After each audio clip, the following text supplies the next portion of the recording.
Redditors, what are your most interesting roommate stories?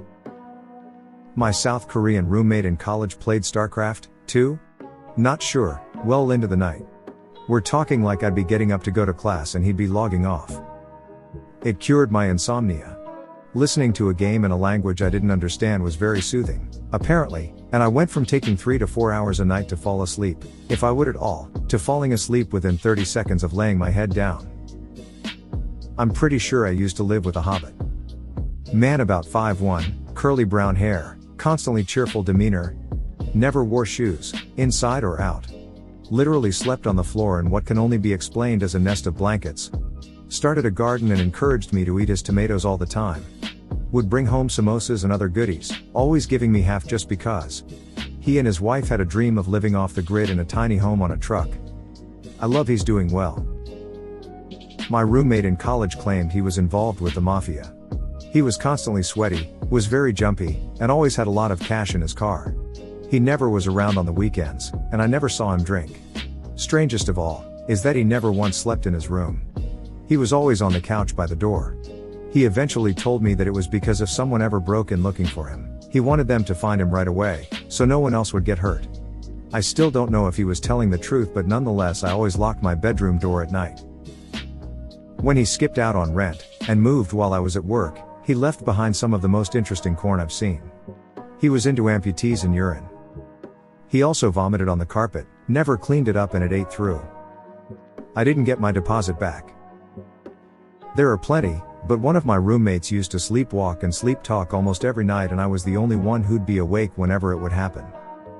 I'd witness her cleaning our fridge, sealing our open bag of chips, and I'd hear her quote Shakespeare in her sleep. What made her go back to bed was me asking her to sleep, and she'd look at me and close her eyes. Whenever I asked her if she recalled any of it, the answer was always no. My freshman year college roommate was a random pairing. This kid partied all night and slept all day, legit wouldn't wake up until 5 p.m. He goes MIA for like a week. I call my mom because I'm not sure he's even alive. She searches to see if he has been arrested. Before she can call me back, the cops are knocking at our door and ask, "Have you seen underscore?" and I say no. Mom calls me back a few minutes later. He had been booked for robbery at a convenience store which was in our dorm building. He tried to hide in an air vent. He made the front page of the campus newspaper, was expelled, and I got the whole dorm to myself for the rest of the fall and spring semester. My roommate once created a whole new life form by leaving beans in the fridge until they molded so bad they became pure white. Then she got mad when I threw it away because she was going to use it later.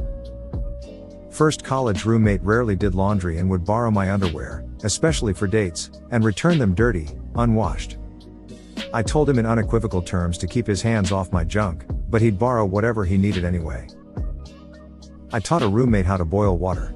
Iced tea was the first thing, other than sandwiches and salads, that she had ever made. She was majorly depressed. She worked a lot and for very little money, so she would mostly come home and lock herself in her room. At some point, she stopped cleaning or doing laundry. She worked at a childcare center, and at some point contracted impetigo. Gross, but treatable. She wouldn't get it treated, however, because it was too expensive.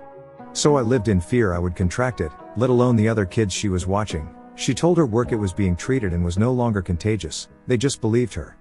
She had these massive, crusty patches all over her face and just didn't care. After 5 whole weeks, she finally went to the doctor. Things were tense until her mom came to visit a few weeks later and convinced her to be committed. She had been sending suicidal messages to her mom every day for weeks. Her mom paid her rent for the next 3 months until the lease was up, and she moved back home. Never spoke again. Hope she is doing better. I spent over a year falling asleep to the angry, muffled, whisper but not really arguments between my roomie and his girlfriend. Just muffled enough that I couldn't understand what the problem was, but they were clearly not happy together. So I'd just lie in bed wondering, what's my duty of care here? Like they weren't violent with each other, and it wasn't like one person was terrorizing the other, it was just 2 young people in a consensual and mutual spiral of despair. We met when we showed up for dorm room assignments our freshman year of college. Almost 50 years later, we're still the closest of friends. I recently attended his daughter's wedding. A grand affair, because he happens to be uber wealthy. At one point I found myself choking up, and it wasn't for the bride and groom, it was for John and me. How far we've come from that first awkward handshake a half-century ago. I went to UC Santa Cruz, and when I was a junior, my housemate and I had a situation with our third housemate that left us in a bind where we needed to find a new third quickly before the first of the month when rent was due. We went on Craigslist and ended up with this guy.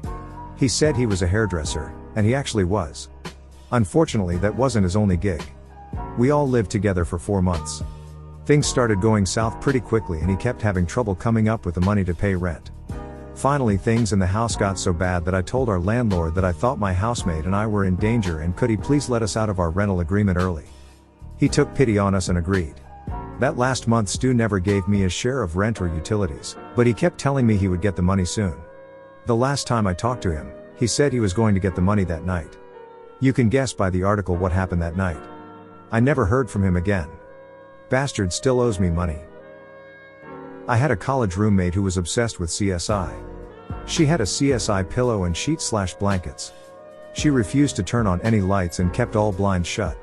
She hated light and would sigh loudly if I would turn the lights on to do anything. I went to college right around when you needed a college email to make a Facebook, and she would tell me that Facebook is how they spy on you. She said she would never have a MySpace or anything of the like. She might have been right on that one, and she would always say I was a sheep and that I would have my identity stolen by them. My other roommate, we were 4 with 2 bedrooms and a common area, was extremely loud at all hours, and if you ever asked her to keep it down, even very politely, she would purposely start doing cartwheels and banging on things and singing. She claimed to be Jay Leno's niece.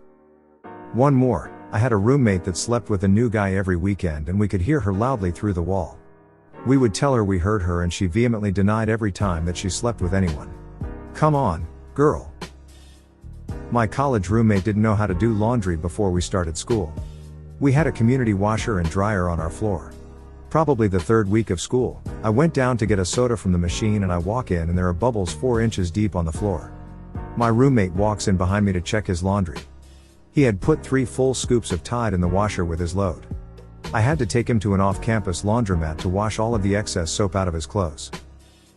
Freshman year of college, I was randomly assigned a roommate to share a tiny room, 11x15, I think. I was a quiet comp-sci student from the San Francisco area who liked video games and D&D. My assigned roommate was a huge mechanical engineering major from the South who liked his lifted truck, dipped tobacco, and getting drunk as often as possible. Needless to say, the next 6 months were not fun. He left his spit cups everywhere, constantly played loud country music, and messed around with my stuff, including scratching a nasty slur into my Office Space-esque stapler. As the year went on, he seemed to get worse, probably due to finding a group of like-minded people in the dorms. Long story short, he was kicked out of the dorms about 2 weeks before the spring break. He and another guy went on a rampage through the dorm with airsoft guns, shooting the little whiteboard on everyone's door. For some reason, though, he was allowed to stay until the break. I stupidly left for home before he did, and when I got back my very nice gaming PC was missing. I reported it missing, and told the police exactly where I thought it was, at his new place. They apparently searched it, and though they didn't find my computer, they found enough other stolen goods to get him expelled from school. Thankfully, my replacement roommate was a very nice, quiet guy. And the rest of the year went well. Lived in a dorm with this Mormon guy who just came home from being a missionary. He was the most sexually repressed person I'd ever seen. This dude had never heard of masturbating. He'd stay up until like 2 in the morning looking at girls' Facebook photos and muttering, "Oh man, she's so hot." He was super creepy around women. He'd sit next to them and try and put his arm over their shoulders. He had real creepy, rapey vibes, and he also had some kind of fungus that stunk up the apartment, so I got the F'd out the next semester. My freshman year roommate would think way too much when he was trying to fall asleep and wake me up all the time. Like, "Hey man, a lot of people find the person they marry in college. What if I never find that person?" Or after a celebrity suicide, "Hey man, people should never unalive themselves." Me, huh? It's 2 a.m., dude, I have class at 8. But sure, I agree. Oh, sorry to wake you up, go back to sleep. 5 minutes later, he wakes me up again. Unless you're on fire, then that makes sense. Thank you for watching Reddit Stories. May you and your loved ones have a blessed day.